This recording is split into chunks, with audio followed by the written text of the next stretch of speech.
realmente esta temática, lo que he tratado de abordar es lo que ustedes como docentes necesitan observar, o como padres de familia o como personas interesadas que están dentro de lo que es la inclusión, ¿verdad? Dentro de una unidad educativa o dentro de sus casas, porque obviamente como padres de familia también tenemos el derecho, el valor de saber que nuestros hijos pueden estar en una escuela regular, ¿sí? Y qué es lo que nosotros debemos preguntar y qué es lo que nosotros debemos pedir ayuda al docente, a la persona especializada que nos pueda dar esa información necesaria.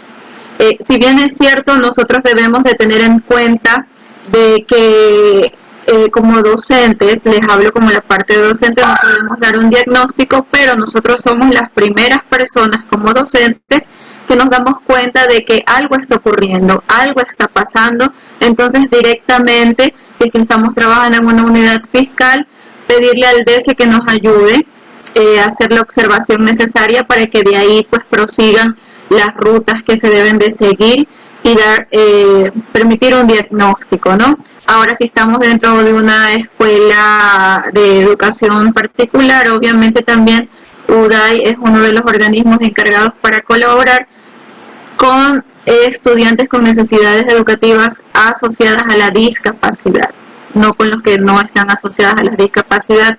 Son nuevas especificaciones pues que obviamente se han dado. Sin embargo, en la parte particular nosotros podemos pues probablemente por los medios recurrir a una parte ya directamente de un neurólogo, dependiendo de la especificación que necesitemos. Eso no significa que tampoco en el área fiscal no se va a hacer, pero todos los lugares y los sitiales hay todas sus fortalezas, a la vez como también pues sus debilidades. Me voy a centrar específicamente en la temática de la división, en la clasificación. Bueno, como ustedes muy bien lo saben, pues el curso es clasificación de las necesidades educativas según el Ministerio de Salud Pública, emitido por ILAN Asesoría y Capacitación, y mi nombre pues que ya Patti me presentó. Vamos a trabajar. Miren, esta imagen a mí me encanta muchísimo. Hay muchas formas de abrazar y hay abrazos que tocan el alma. Son dos niños específicamente que están jugando, que se están demostrando el amor, probablemente sean hermanos, probablemente sean amigos, quizás están dentro de una escuela, obviamente es en otro país donde no utilizan el uniforme como nosotros, pero lo importante es que los dos están felices, los dos están transmitiendo cariño, los dos están jugando, los dos tienen un lenguaje gestual, quizás un lenguaje verbal, porque obviamente es una imagen, están trabajando sus partes motores acorde a su habilidad, a su capacidad, como la pueden observar en esta imagen. Quería empezar con esto para que nosotros nos demos cuenta de la diversidad que hoy en día tenemos en nuestra sociedad, al igual que debemos de estar muy conscientes de la diversidad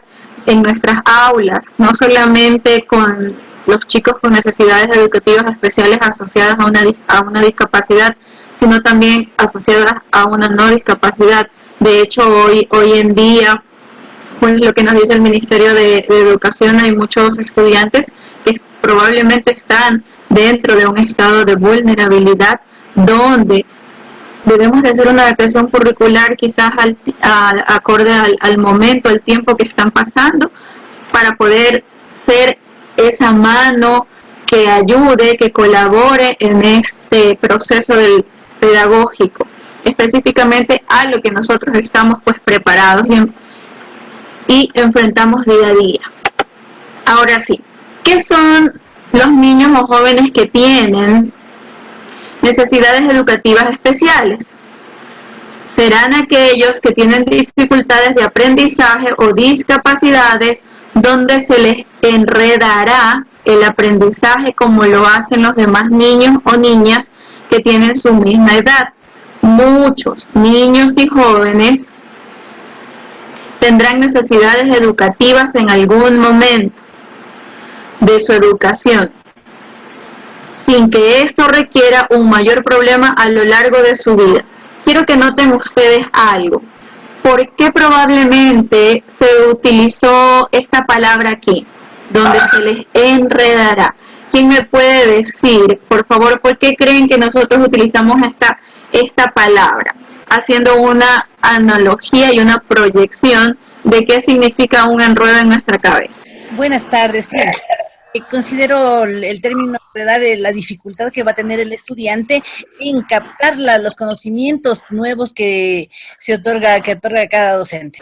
La palabra correcta es discapacidades donde se les complicará, pero aquí este autor nos dice enredará. ¿Por qué? Porque cuando nosotros tenemos un problema, una situación específica, hablando ya como adultos, difícil de resolver, decimos, ¿y ahora cómo resuelvo este enredo? Tengo hecho cuadritos mi cabeza ahorita, pero voy a sacar una solución, ¿verdad? Entonces, ¿qué pasa con el estudiante? Hablando de manera analógica con el estudiante con una necesidad educativa especial. Ellos en sus segmentos cognitivos no comprenden al igual que el resto de los estudiantes, obviamente porque tienen ya un diagnóstico específico que hace que entiendan, comprendan, vean, sientan de una manera diferente. Eso significa que no van a aprender. Entonces, por eso este autor decía claramente que utilizaba él desearía, en vez de decir se complicaría, porque al hablar de un problema no hacemos una analogía, sino se enredaría, sería algo completamente difícil para una solución. Miren, aquí tengo otra de las frases que me gusta muchísimo y que la trabajo siempre con los padres de familia, porque recuerden que los padres de familia son hoy en día una fuente de ayuda para nosotros en este momento, ya que ellos van a seguir nuestras instrucciones y son los comprometidos en ayudarnos en la educación, tal cual como lo dice el plan de emergencia que estamos manejando en este momento. ¿No? Alguien que le gustaría participar o hacer una intervención específicamente de la lectura, y por qué cree que la he tomado antes de trabajar lo que es específicamente la clasificación. La frase está muy hermosa. Las personas, al igual que las aves, son diferentes en su vuelo, pero iguales en su derecho a volar. Esto, para mi parecer, quiere decir que todas las personas somos muy diferentes en nuestra manera de pensar y actuar, pero a la vez en lo que es de derechos, ahí todos somos iguales para poder incluir a nuestros niños con necesidades especiales. Así es, muy buena reflexión. Miren, la intención es de, primero, como ustedes bien lo saben, sensibilizar y de ahí, obviamente, para ingresar directamente a una temática. Bueno, como ustedes saben, la mayoría son docentes, hay muchas personas que están participando como padres de familia y otras incluso autoridades. Aquí hago referencia a uno de los sentidos más importantes que nosotros tenemos, que está observando. El docente necesita estar completamente atento a cada una de las situaciones específicas que muestre nuestro estudiante para poder ayudar a colaborar, si es que sea necesario el caso, un diagnóstico, ya por personas pues obviamente especializadas para aquello. Cuando yo observo una dificultad en el aprendizaje, yo tengo que estar muy, pero muy al tanto, al monitoreo de ese estudiante para ir viendo si probablemente ocurrió en ese momento o siempre ocurre en la adquisición de las habilidades básicas, en las dificultades emocionales o mentales, si es que muestra una dificultad en la parte emocional, en la parte pues social, si si tiene necesidades físicas, sensoriales o que le afecten a su normalidad. ¿A qué me refiero con hablar a la normalidad? En el desarrollo propio dentro de la edad, que ya han habido pues científicos específicos que nos han dicho de tal edad a tal edad el niño debe de realizar esto, está en capacidad de manejar esta temática, estas situaciones, pues la parte de los contenidos y demás, ¿no? Y los problemas de comunicación para expresarse o comprender. Ahora, ¿cuáles son las recomendaciones para el padre de familia que el docente debería de darle a conocer o que en algún momento el padre de familia se la vaya a realizar a usted? Miren, son específicamente 5 preguntas. ¿Piensa usted que mi hijo está teniendo problemas de algún tipo? ¿Mi hijo es capaz de trabajar al mismo nivel que el resto de sus compañeros? ¿Mi hijo necesita recibir un apoyo extra?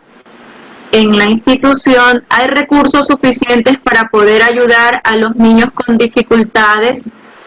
¿Cuáles?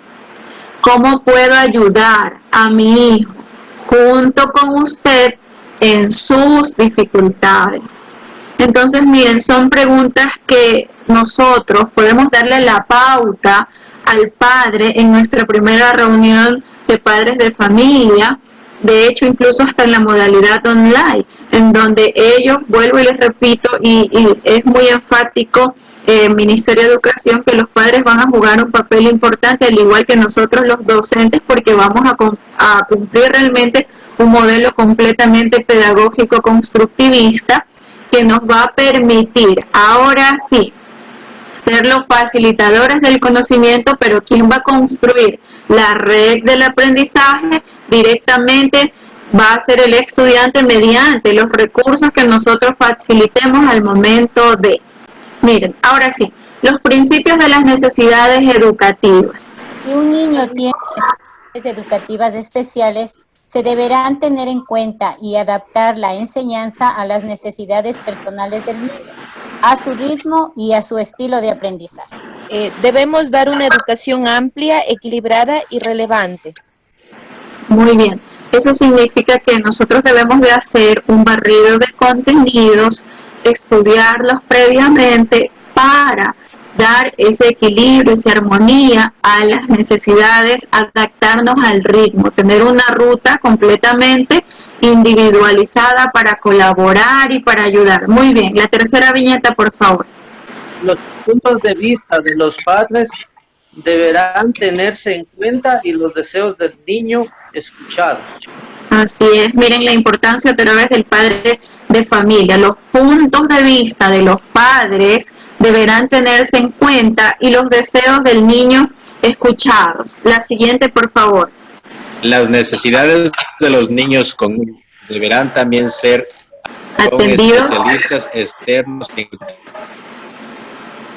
en algún momento. Eso significa que no solo el docente, el DS, el Departamento de Consejería Estudiantil, va a colaborar en esta parte, sino que en algún momento probablemente estos chicos con necesidades educativas van a necesitar de especialistas externos en algún momento. No es una regla específica, pero es una probabilidad, ¿verdad?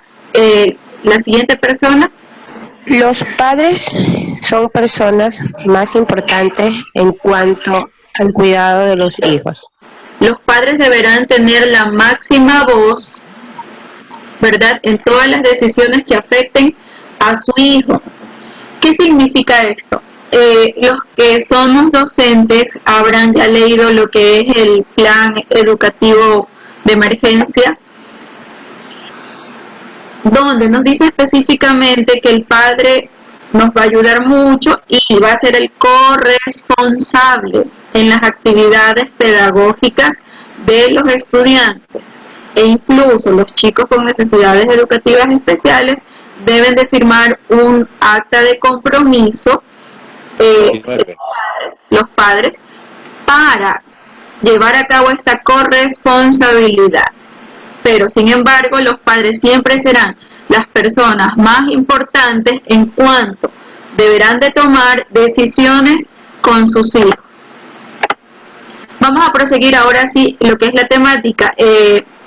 Quise hacer este preámbulo introductorio para que ustedes estén muy claros en lo que son las necesidades educativas especiales y los papeles protagónicos que todos, absolutamente todos, como docentes, como padres y como estudiantes, tenemos. Las necesidades educativas especiales pueden ser asociadas a una discapacidad o no asociadas a una discapacidad. Las asociadas son la discapacidad sensorial. Dentro de esta discapacidad tenemos a la visual y a la auditiva. La discapacidad motriz, la discapacidad intelectual,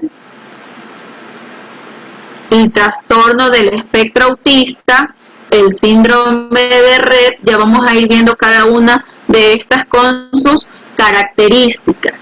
La multidiscapacidad, que obviamente debe de tener mínimo 2, pues no, para hacer, como su palabra lo dice, multidiscapacidad. El síndrome de Rett, a los niños cuando recién nacen aparentemente están sanos, están muy bien, sin embargo a medida que va pasando el tiempo, hago esta especificación porque el síndrome de Rett no es tan común en nuestro medio, sin embargo lo hay. De hecho, en la institución donde yo laboro hay un estudiante y luego van teniendo problemas con el habla, luego van teniendo problemas con la parte directa de la coordinación de la parte motora en los miembros gruesos de su cuerpo.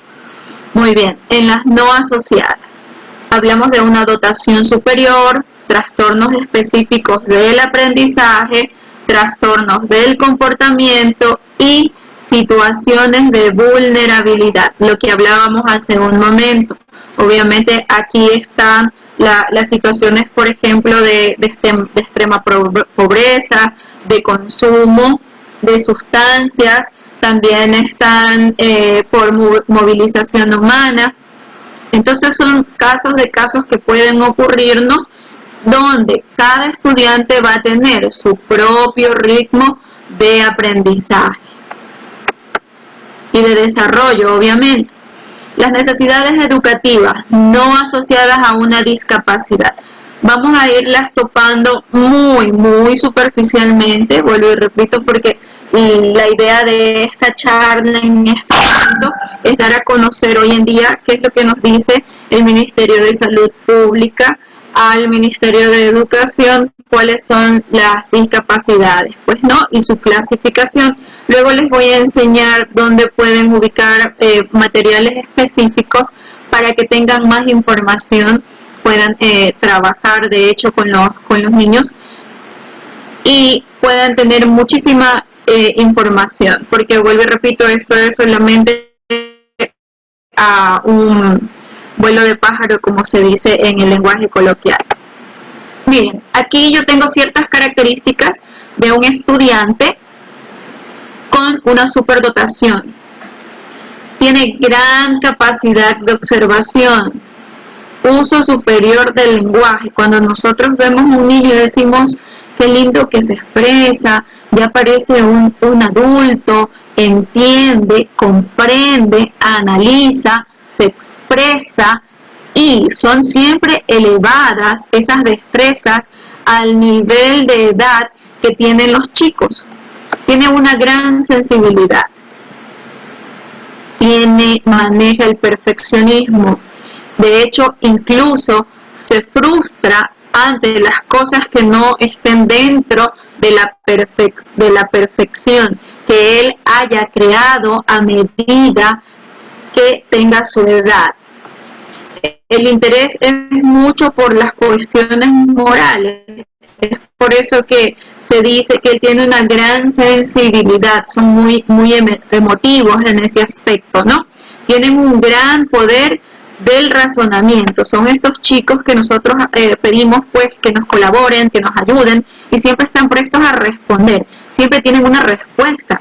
De hecho, incluso aunque nosotros no hayamos dado la temática, ya sus sentimientos muchas veces pueden sentirse diferentes. el aprendizaje es completamente rápido. Tiene un alto nivel de actividad. Son los chicos que no suelen quedarse completamente quietos. Hay otros que depende obviamente de su estilo de aprendizaje, son en cambio muy reservados, en el sentido de que desean, quieren pasar leyendo, estudiando, aprendiendo, investigando. Tienen una gran memoria, pero a la vez también tienen una inconformidad. Son muy independientes, son muy autónomos y poseen una gran imaginación. Es muy desbordante esta característica, ¿no? Tienen un agudo sentido del humor, ya que muchas veces las bromas que nosotros les hacemos a ellos no logran comprenderlas o de manera diferente. Nosotros no logramos comprender su sentido del humor. Ahora, una disincronía intelectual o emocional. ¿Qué significa? Que no hay un equilibrio, que es sincrónico en la parte intelectual o emocional. Y hace preguntas muy inusuales que no tienen que ver muchas veces directo con el contenido, sino que se va más allá de lo que nosotros o el resto de la clase podría preguntar. Entonces son unas características a las que nosotros debemos de estar muy pilas para dar a conocer algún posible o presunción de algún diagnóstico específico, ¿no? Miren, ahora sí, vamos a ver lo que tiene que ver con la parte de los trastornos del aprendizaje. Tengo lo que es la dislexia. Es la dificultad en la lectura que imposibilita una comprensión correcta. Ajá, ya, vamos a ir tratando de grabarnos lo que es dislexia. La dislexia, dificultad de la lectura que imposibilita una comprensión correcta, porque luego yo les voy a mostrar unas imágenes donde vamos a definir si es dislexia, discalculia, disgrafía o disortografía, ¿ya? Entonces, dislexia es la dificultad en la lectura y, obviamente, en la comprensión lectora. Genial. Discalculia, por favor. La discalculia es la falencia o discapacidad para aprender matemáticas. Muy bien, discalculia es la discapacidad para aprender matemáticas. Vamos ahora con lo que es la disgrafía. Disgrafía es la dificultad o imposibilidad de escribir correctamente la formación de las letras. Muy bien, entonces la dislexia hablaba sobre la comprensión correcta, problemas de la lectura, discalculia, la discapacidad o falencia en matemáticas, y disgrafía, que tiene que ver con la formación directa de las letras en orientaciones del espacio, muy grandes, muy pequeñas. Bueno, lo que es la disortografía es la dificultad para utilizar de forma correcta la ortografía. Y la última, por favor, lo que es la disfasia. La disfasia es una afección que compromete el lenguaje, la lectura y la escritura a personas diferentes, similar a la afasia, pero esta se presenta en la infancia. Muy bien, muchas gracias a los participantes.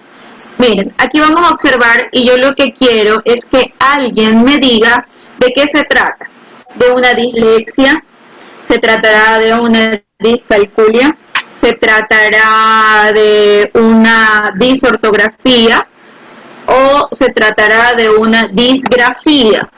Mediante el ejemplo y obviamente las especificaciones de los errores comunes de escritura. Les voy a dar la lectura de esto hasta que ustedes puedan identificar si es dislexia, disortografía o disgrafía. Entonces vamos a observar, vamos a definir qué puede ser dislexia, disgrafía o disortografía. ¿Algún participante, por favor? Considero que es una disgrafía. Ya, ¿por qué? Muy bien. ¿Alguien? Dificultad para escribir correctamente las letras.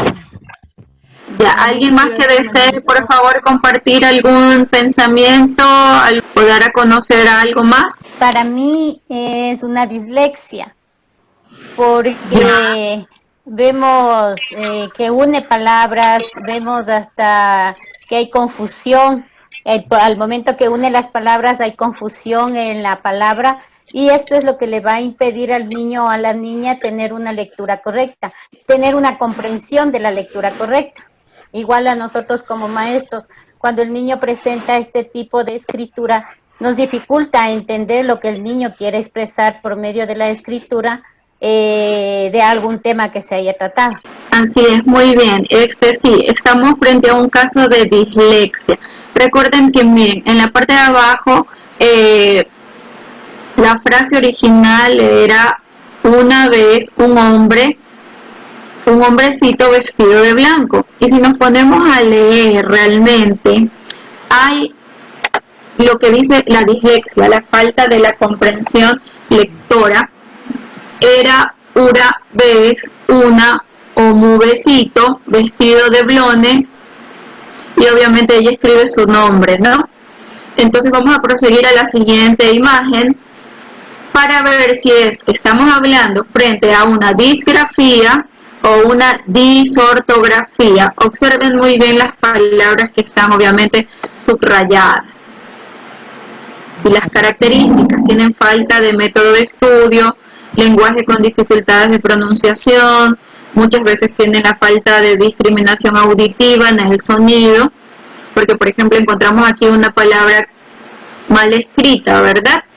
Pero probablemente en el sonido, en la pronunciación es muy parecida, es una palabra donde se escribe de varias maneras, pero en el sonido puede haber una confusión, ¿verdad?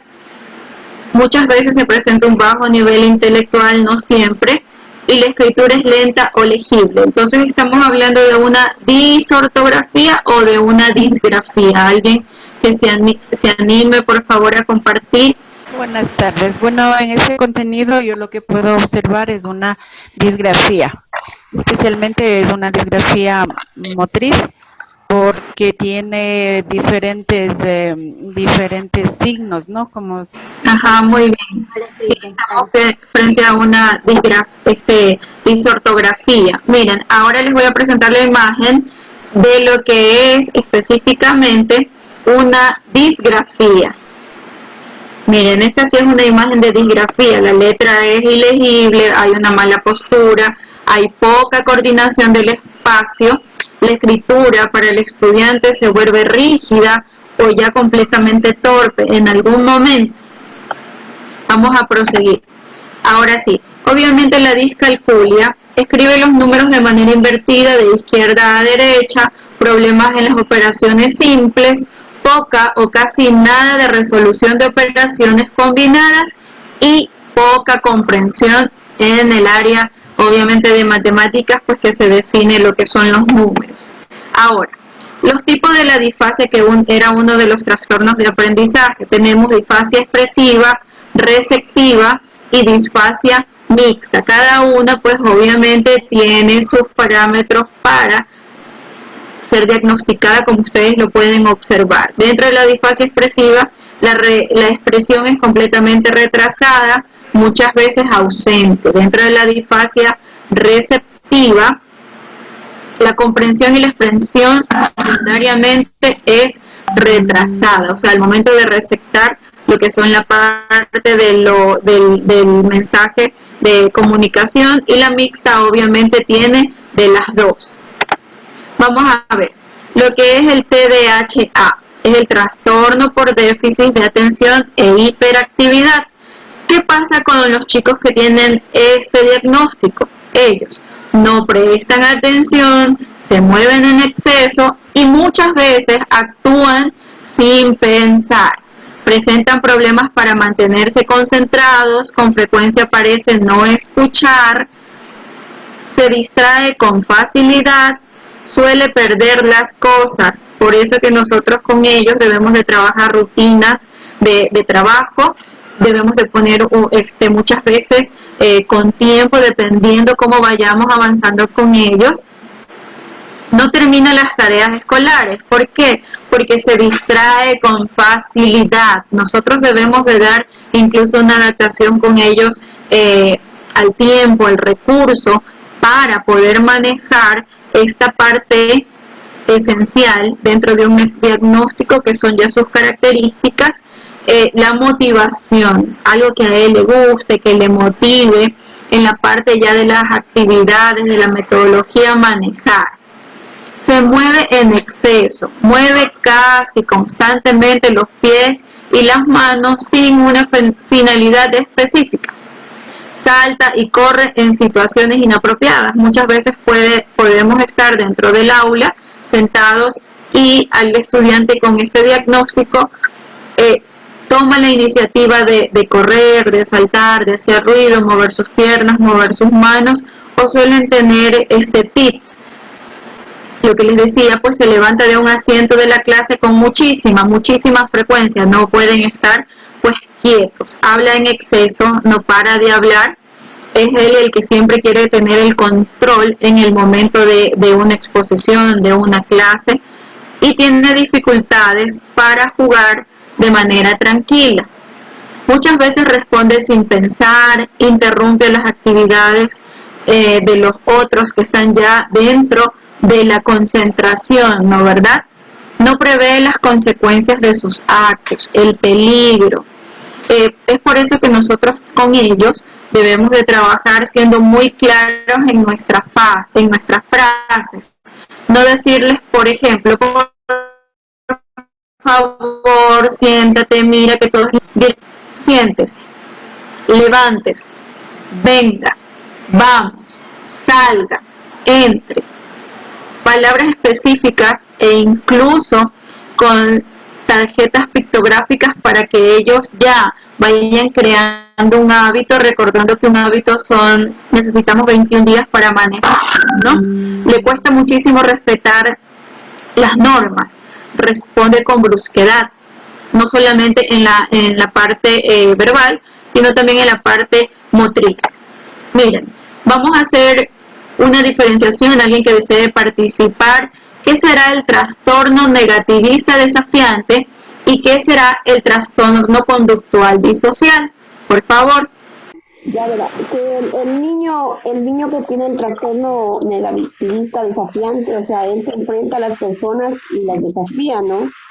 Pero comparte con las personas, mientras que el que tiene el trastorno de conducta disocial, ellos lo que no quieren es estar con más personas, quieren estar ausentes de ellos. Ya, en el trastorno negativista desafiante son los niños que no respetan a la autoridad. Obviamente como roles puede ser el padre, puede ser el maestro, puede ser específicamente algún líder dentro de una asociación y no son muy irritables, no miden sus consecuencias. La diferencia con el trastorno conductual social, miren, por ejemplo, ellos tienen la camisa tapando su cara en señal específicamente de rebeldía. Obviamente podemos detectar, pero sin embargo no es una conducta la de aceptable por una sociedad para dar a conocer algo que ellos con lo que no están de acuerdo. Entonces, obviamente tomé esta imagen como un trastorno de conducta disocial, pero sin embargo en el aula muchas veces los chicos actúan de una manera que nosotros no entendemos, no comprendemos. Entonces podríamos tener probablemente una presunción de un trastorno del comportamiento donde podríamos darle a conocer pues a las compañeras del departamento del DS o al papito específicamente en conjunto con ellas para obtener ya un diagnóstico específico de las situaciones que podrían estar ocurriendo con su hijo, con su estudiante, y sobre todo la intención de que ustedes sepan cuáles son las clasificaciones y cuáles son los trastornos, ya sea del aprendizaje conductual o las discapacidades específicas, es que tengan una idea para poder colaborar, para poder ayudar con ellos. Ahora, aquí está lo que hablaba hace un momento, el trastorno negativista desafiante. Se caracteriza por un patrón de conducta hostil, desafiante y desobediente ante padres y figuras de autoridad. Presenta enojo o irritabilidad, susceptible a molestarse con facilidad. Hay esos chicos que uno dice, no le puedo decir nada a Juanito porque de la nada se molesta, es muy irritable, todo piensa que yo le estoy molestando, ¿no? Actitudes desafiantes, discute con la autoridad, no sigue normas, es disruptivo. Ahora, tenemos también de que se muestra rencoroso, por lo menos 2 veces en los últimos 6 meses por diversas o específicas situaciones. Miren, aquí está el trastorno de conducta social. Aquí tenemos un niño pequeño donde tanto el gesto de su mano como su cara reflejan la parte de la irritabilidad o que está molesto por alguna situación específica y cómo lo hace. Dentro del trastorno de conducta disocial suelen agredir a veces a sus compañeros de manera muy grosera o con ellos mismos, dando a conocer que no están de acuerdo con alguna situación o simplemente lo hacen porque en ese momento su área cerebral da un mensaje inconsciente de que deben de jalarse en clases el cabello en ese momento, como lo está haciendo la niña aquí. Y al igual de cómo está aquí con lo que es la cuestión de la parte de su madre, dando a dar su postura correcta.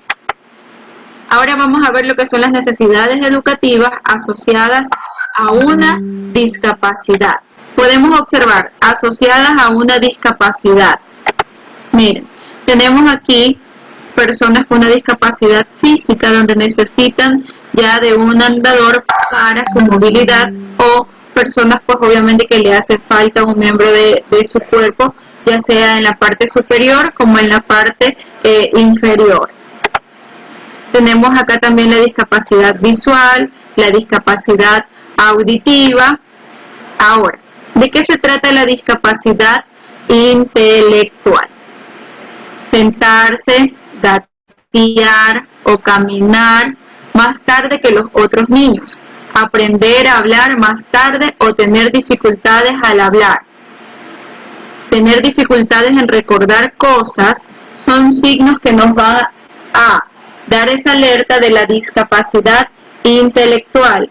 No comprender cómo pagar por las cosas, tener dificultades en comprender las reglas sociales, tener dificultades en ver las consecuencias de sus acciones y tener dificultades al resolver problemas y o tener dificultades al pensar completamente lógico. Es uno de los signos que nosotros podemos estar en precaución y decir probablemente podemos estar dentro de una discapacidad intelectual. Ahora, es necesario que ustedes sepan de lo que es este manual de diagnóstico y sintomatología que se trabaja, obviamente las personas que tienen que ver con el área de salud, pero a nosotros nos puede ayudar muchísimo, lo pueden bajar del internet, que es el DSM-5 con el que se está trabajando ahora, a pesar de que conversaba con una compañera y me decía, bueno, las versiones de los DSM, de hecho el que se está manejando ahorita es el DSM-5, pero ya van algunos números más adelante, ¿no? ¿Por qué hablo sobre el trastorno del espectro autista? Miren, el DSM-5 se maneja obviamente con códigos y nos da específicamente ciertas síntomas y que nosotros debemos de tomar sintomatología en el caso dependiendo que sea la necesidad o características específicas. Aquí nos dice que son patrones restrictivos y repetitivos del comportamiento, intereses o actividades. 2, cualquiera de estos 2, de 4, para que se pueda dar un diagnóstico de TEA. Puede ser movimientos estereotipados y repetitivos, alinear objetos, ecolalia, es la repetición ya sea de palabras, de frases, de canciones escuchadas por los chicos, como bien lo dice aquí, o frases repetitivas. Insistencia en la invariancia, es decir, que es inflexible al momento que nosotros estamos dando una explicación a rituales, verbal o no verbal, y angustia ante los cambios. Cuando nosotros tenemos chicos con el TEA, debemos de trabajar muchísimo en las rutinas y evitar el cambio de ellas porque les puede crear una crisis. ¿Y cómo podemos calmarlas? Obviamente eso nos hace la experiencia, saber cómo calmarlas. Otro de los síntomas, de las características son intereses restringidos, apego inflexible a objetos. Cuando nosotros no sé si ustedes se han dado cuenta que hay estudiantes que si no tienen específicamente algo en su mano, uno dice, no, es que este niño se identifica mucho cada vez que nosotros debemos de trabajar con este objeto encima de su mesa, o él tiene que estar tocando una pelota, un esfero, algún material que tiene un apego para poder realizar específicamente alguna situación en el momento del aprendizaje, y puede tener la hiper o la hipo reactividad a estos estímulos sensoriales. ¿A qué me refiero? Sí, nosotros los chicos con TEA tenemos un lugar muy iluminado y a él le causa un estímulo sensorial, puede ponerse más activo o menos activo. Entonces debemos estar muy atentos a esas situaciones que den el cambio o respuesta de una conducta. Ahora, los chicos con TEA pueden sufrir, no todos, de convulsiones, escoliosis, que es una deformación en la parte de su columna, babeo y salivación excesiva, movimientos repentinos de las manos, que son los aleteos. Específicamente, esta es una sintomatología que lo dan a lo que es, características que se lo dan en las niñas. Los movimientos repentinos en las manitos suelen ubicar en la parte de adelante y mover mucho sus manitos, son los aleteos, los conocemos por aleteos.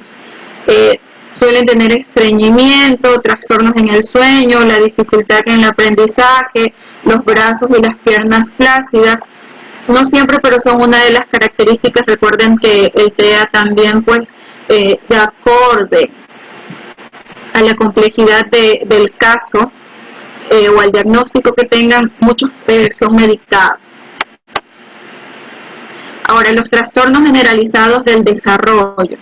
Tenemos el trastorno autista, el trastorno de red, que hace un momento algo les expliqué, y el trastorno desintegrativo infantil. Aquí nos dan las características de cada uno de ellos para nosotros tener en cuenta ciertas características, como se los menciono en este momento, para probablemente decir que hay una situación que debemos de ayudar, que hay una situación que probablemente merece un diagnóstico. Entonces nosotros los padres y también a la vez los docentes somos los primeros en darnos cuenta en estas situaciones específicas. Aquí nos habla obviamente de los niños pequeños, que son donde vemos los primeros rasgos de. Y obviamente vamos a cerrar con las multidiscapacidades que hablaba, que como mínimo pueden ser dos. Tenemos la visual, por darles un ejemplo, puede ser visual con auditiva, ¿no, verdad? Puede ser la parte de que el estudiante tiene un problema en el habla, en su motricidad, en la parte física, ¿verdad? Entonces, la multidiscapacidad puede partir de que hay dos o más sentidos que están con alguna dificultad para llevar un proceso de aprendizaje dentro de las teorías del desarrollo en el ser humano, y que están dentro, obviamente, de las temáticas que nosotros debemos de abordar en lo que es la educación. Aquí no sé si quedamos a las preguntas.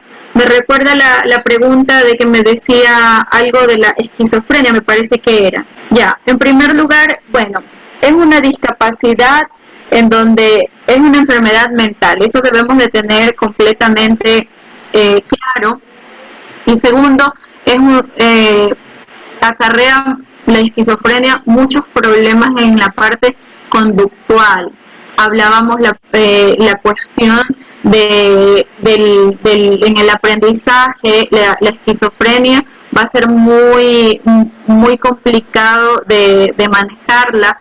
¿Por qué? Porque muchos de estos niños no logran superar ciertos comportamientos, o no logran poder controlar las crisis por alguna parte de su parte sensoroperceptiva. Sin embargo, son estudiantes también que son medicados, son estudiantes también que a veces, obviamente acorde a un diagnóstico que se emita, como un certificado de salud, que es lo que hoy en día, ¿verdad?, manejamos, porque ya no están emitiendo un carnet. Puede ser que tenga una discapacidad intelectual elevada, o como también puede ser que tenga una discapacidad o un trastorno en su comportamiento. Entonces hay muchas cosas que no podemos limitar específicamente en un diagnóstico, porque depende de cada caso al que nosotros vayamos a tratar. Pero generalmente lo que es la esquizofrenia suelen marcar, vuelvo y repito, acorde de la persona a la que se haga el diagnóstico, estaría enmarcado en lo que es un trastorno del comportamiento, o en otros casos el mayor porcentaje se da en la parte de la discapacidad intelectual. ¿Alguna otra pregunta que tenga? Estaba viendo la parte de lo del DIAT. El DIAT es muy importante. El DIAT es como un récord académico que a nosotros nos piden cuando vamos ahora, por ejemplo, a graduarnos, ¿no? Se gradúan los chicos, salen con un perfil del bachiller ecuatoriano, y si es que el chico tiene de 8 en adelante, no va a dar un examen de grado. Entonces, el DIAT es ese récord de todo lo que hemos hecho por los chicos. Es lo que nosotros hemos hecho como docentes, lo que han hecho los padres, porque dentro del DIAT hay datos informativos, hay la anamnesis, que el padre nos va a dar los datos, ¿sí?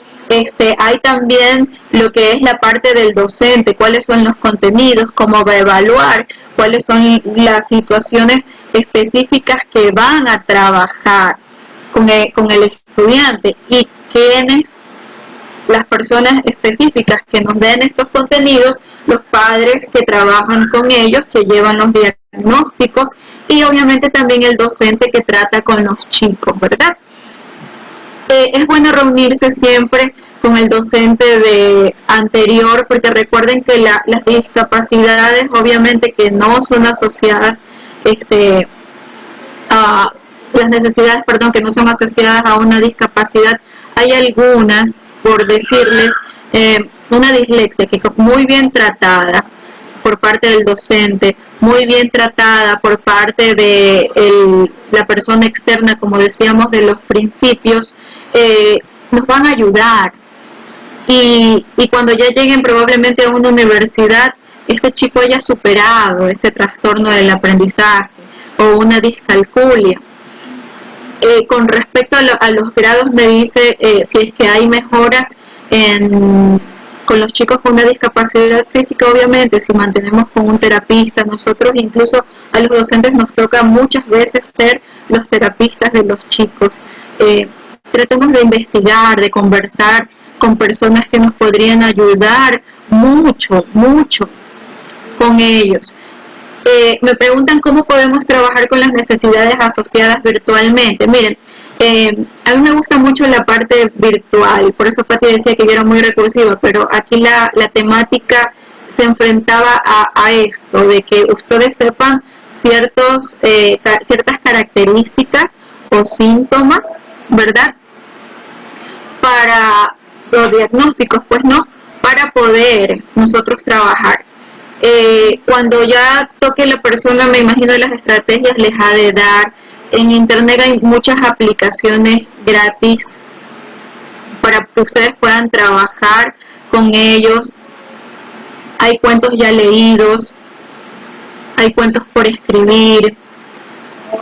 Les voy a dar, por ejemplo, una extensión ahorita que se me venga a la cabeza, Mi Aula, Mundo Primaria, IXL. Hay un programa incluso que a medida que ustedes van escribiendo el programa, les da el símbolo que representa. Entonces podemos crear un hábito de que el programa, obviamente, como ya está estructurado, siempre va a utilizar el mismo símbolo y crear hábitos con ellos.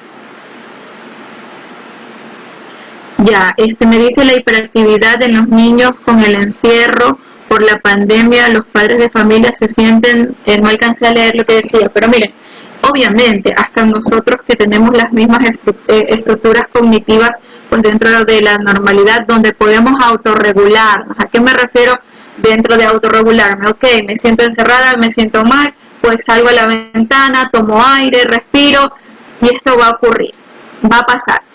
Pero no caigo en crisis, que es lo que le pasa a los chicos con el TDA o con el TDAH. Debemos de, primero, partir de una alimentación completamente sana. Debemos saber de que hay ciertos alimentos que pueden causar más actividad. Por ejemplo, yo leí una investigación reciente con la cuestión de los chicos del síndrome de Down, que se les prohibía lo que eran los lácteos, porque no era bueno para ellos, no ayudaba en su actividad. Entonces con los chicos con el TDA no, nada que ver con cafeína, nada que ver con té, nada que ver, bueno, no nada, porque obviamente todos necesitamos azúcar, poca cantidad del azúcar, para evitar esta actividad. Nosotros con ellos debemos de trabajar la parte de la energía, porque esas son las características que ellos tienen. Entonces necesitan estar activos, buscarle tareas que a ellos les demanden un poco de tiempo, de concentración. ¿Para qué? Para que puedan trabajar y sobre todo que les motive, porque donde ustedes no buscan, papitos, mamitas, docentes, una actividad que a su estudiante con TEA o con TDAH pues, les llame la atención, no vamos a tener un resultado. Lo único que vamos a tener es una frustración con el padre de familia. Sin embargo, también debemos de dejar claro nuestros hábitos de rutinas. También debemos de tener claros que nosotros debemos de cumplir con normas. Entonces es importante que los papitos nos ayuden muchísimo, muchísimo con los hábitos, con las normas, con las rutinas, que no se rompan absolutamente para nada en casa. Estamos como docentes estamos con el doble trabajo, como papitos probablemente están con el doble de trabajo, sí, pero la rutina específica desde que yo me levanto probablemente no va a ser en el mismo horario, porque hasta el mío ha cambiado. Pero sin embargo, al momento de que les doy una rutina muy rápida, y de hecho las rutinas debemos de trabajar con dibujos, ¿sí? Con dibujos y que el niño se dé cuenta dónde está, dónde debe de ubicarse en ese momento. Entonces, si luego que me levanto, ¿qué es lo que debo de hacer primero? Acorde a los hábitos que ustedes tengan, pues como familia. Si yo me levanto y luego hago ejercicios de estiramiento, después de levantarme directamente hago la rutina del baño, entre que voy a hacer pipí porque con ellos hay que hablar específicamente, y donde me voy a cepillar mis dientes deben de haber rutinas para todo eso. Me voy a bañar y me voy a cambiar de ropa. Entonces ya tengo 6 actividades que siempre debo de hacerlo, y ellos les van a ayudar muchísimo, muchísimo a la parte del orden, porque es lo que necesitan. Recuerden que ellos son muy desordenados. Hoy dejé aquí una cosa y no me recuerdo dónde la dejé o dónde la puse y la perdí. Entonces trabajan mucho con las rutinas. Había una compañera que trabajaba con un reloj de arena donde le daba al estudiante de que tiene que cumplir la asignación de esta asignatura hasta que el reloj de arena baje completamente, 1, 2, 3, 4, 5 veces, porque obviamente el reloj de arena es de 1 minuto. Entonces me hablan cómo sensibilizo yo al padre de familia. Miren, la cuestión del padre de familia, nosotros debemos de hablar muy claros, muy evidente en lo que nos está ocurriendo a nosotros como padres, como docentes, y obviamente hablar con los padres. Por eso yo les daba el consejito de las preguntas para poder conversar con ellos, ser de alguna u otra forma su amigo, la persona que les ayude, y ellos también se van a ir dando cuenta, no decirles enseguida, mire, ¿sabe que yo creo que su hijo tiene un problema de necesidad educativa, entonces presumo esto? No, mire, yo me he dado cuenta, la parte en la psicología juega mucho la parte gestual, como también el tono de voz al que nosotros nos expresemos o nos enfrentemos ante una situación. Si el padre de familia es me pone un stop, me pone su mano, me pone su barrera y me dice, yo no creo lo que estás diciendo, y uno lo nota claramente, ¿qué podemos hacer con él? No nos cansemos de hablar, de conversar, de lograr un diagnóstico, de poder que el estudiante, hacer lo posible para que ese estudiante pueda salir adelante, porque recuerden que si yo tengo un diagnóstico, yo ya tengo características específicas donde yo también puedo hacer situaciones que también le van a colaborar a ellos. Mayuri me dice, en cuestión a la epilepsia, ¿dónde se le clasifica entre las asociadas o no asociadas? Porque también es considerada una enfermedad catastrófica. Entonces, ¿en dónde estaría las enfermedades catastróficas están dentro de la vulnerabilidad. Ya, entonces no son asociadas a una discapacidad. La epilepsia, como ustedes bien saben, muchas veces tienen rasgos de esquizofrenia, muchas veces tienen rasgos de irritabilidad, son un tanto agresivos con sus compañeros, incluso toman medicación, incluso en el momento de sus crisis, de sus ataques epilépticos, que es la palabra específica, nosotros debemos de saber que cómo vamos a actuar y cómo los estudiantes van a actuar, porque imagínense que ocurre adentro del recreo un ataque epiléptico.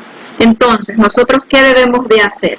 Que nuestra comunidad esté preparada y enfrentada. Para eso está la Comisión de Salud, con charlas específicas, tratar en primeros auxilios un ataque epiléptico. Primero, obviamente, pues darle el oxígeno necesario a ese estudiante, tratar que el estudiante, hay muchos estudiantes con epilepsia que ya pueden dar una señal en el momento que viene un ataque epiléptico. No en todos tienen esa habilidad,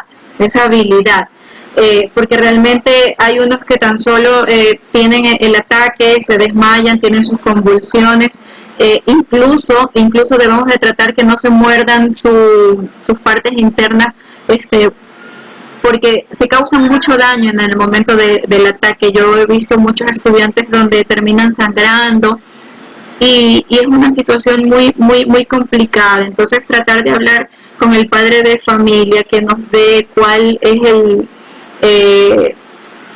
la agresividad del ataque epiléptico que el estudiante tiene o que no tiene, estar muy pendiente de la medicación, profes, papitos, no dejen la medicación de los chicos. En la parte del aprendizaje, obviamente también van a tener cierta repercusión. A veces son muy inteligentes, muy pilas en la situación del aprendizaje, pero otras veces tienen un ritmo de aprendizaje algo lento, pero no significa que no llegan al mismo resultado, solo que tienen su momento y su tiempo. Alguien nos comentaba sobre las discapacidades físicas y motoras, sí, están clasificadas dentro de las necesidades educativas especiales, obviamente asociadas a una discapacidad, ¿no verdad? ¿Y qué es la física o la motriz? Ustedes lo pueden encontrar en la guía que el Ministerio de Educación, incluso en la última página que nos está proveyendo, que es mis recursos, ustedes encuentran específicamente una sección de lo que es educación inclusiva y especializada, de donde hay varios manuales. Mientras tanto, habían personas que preguntaban sobre estrategias para trabajar, sobre todo en este tiempo virtual, las necesidades educativas. La próxima semana vamos a tratar de tomar esas temáticas, todo lo que es estrategias, tratando de enfocarnos en esta parte de educación virtual, qué podemos hacer y cómo podemos trabajar. Ahora sí, hay muchos programas, Pati, hay muchos programas que no están delimitados, por ejemplo, como para la dislexia o para un estudiante que está en una crisis ansiosa, pero que nos ayudan muchísimo. Tenemos cuentos, tenemos fábulas, tenemos para trabajar programas tanto en el celular como en nuestra PC, de que usted solamente con poner la imagen de la resolución del problema matemático le da la respuesta. Entonces, no me limité a la temática de recursos, porque obviamente la idea de esta charla era de que conozcan las características específicas de las necesidades educativas, para que ustedes puedan ayudar a un diagnóstico. Me piden de favor de que ¿qué hacemos si los estudiantes no aprenden rápido las vocales? Y primero recordar que nosotros debemos de trabajar los 3 canales de aprendizaje, lo que es el auditivo, el visual y lo que es kinestésico. Hay un programa que es muy bonito, de que nos permite desde el primer rasgo de la letra, y a medida que el niño lo va haciendo, le va dando el turno para realizar el rasgo y la letra, y a la vez que también obtenga el objeto que comienza con el sonido fonético de esa letra o vocal. Entonces yo lo que les sugiero, que trabajen muchísimo con las herramientas que encontramos en el internet, para poder trabajar con los chicos, porque hoy en día yo puedo hacer un Zoom ahorita y ponerme, a ver, déjenme ver si encuentro algo, ponerme con esto que encontré ahorita en mi mano, ¿no, verdad? Y ahí tengo la vocal y comienzo y 1000 veces, ¿verdad? Repito y repito y repito, pero no va a tener el mismo efecto que yo tenga un programa donde me salgan varios muñequitos. Obviamente que yo lo puedo realizar, no hay ningún problema, porque todos tenemos nuestras fortalezas y también nuestras debilidades en el área virtual con respecto a los estudiantes, pues no, obviamente, que no todos mantienen el internet y cosas así, pero lo puedo dejar como parte recursiva para que en el momento que mi estudiante tenga el tiempo para entrar al internet, puede hacer el uso de estos juegos que son de software software libre, obviamente son gratuitos, y nosotros como docentes lo podemos manejar, los podemos trabajar haciendo una simple compartición de la pantalla y vamos trabajando con ellos y nos volvemos completamente innovadores y docentes del siglo XXI.